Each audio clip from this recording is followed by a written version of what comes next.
McFarland has been asked to step down as Deputy National Security Advisor to President Donald Trump after less than 3 months and is expected to be nominated as ambassador to Singapore, according to a person familiar with White House personal moves. The departure of the 65-year-old former Fox News commentator comes as Trump's second National Security Advisor, H.R. McMaster, puts his own stamp on the National Security Council after taking over in February from retired General Michael Flynn. McFarland proved not to be a good fit at the NSC, the person said, adding that Homeland Security Secretary John Kelly was involved in the decision as well. Her removal follows a reorganization at the NSC in the past week that removed Stephen Bannon, Trump's chief strategist and senior counselor, from the Principals Committee, the cabinet-level interagency forum that advises the president on pressing security matters. Other officials,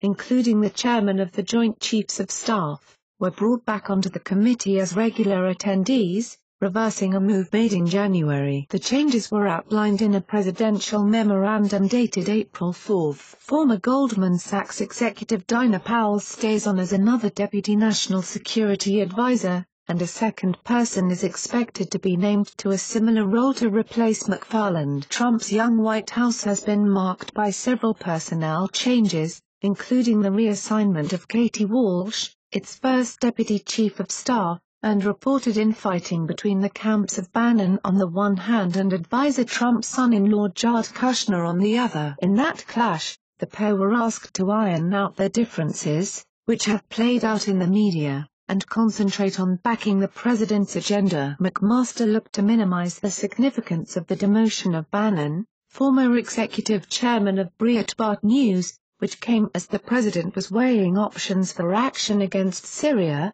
his administration's first major decision on a military intervention. "This is not as significant as it appears," said the 54-year-old Army Lieutenant General. Steve Bannon provides the president with advice on a broad range of issues and will continue to do so. Kathleen Troyer McFarland was brought to the White House by Flynn, who was fired for not disclosing his level of contacts with Russia to the president or vice president. A staff member of the NSC in the 1970s, McFarland lost a bid for the 2006 Republican Party U.S. Senate nomination in New York. The most recent U.S. ambassador to Singapore, Florida attorney and Barack Obama fundraiser Kirk Wagar, departed in January upon Trump's inauguration. McFarland's appointment would be subject to Senate confirmation. Bloomberg helped contribute to this report. Its news exposed signing off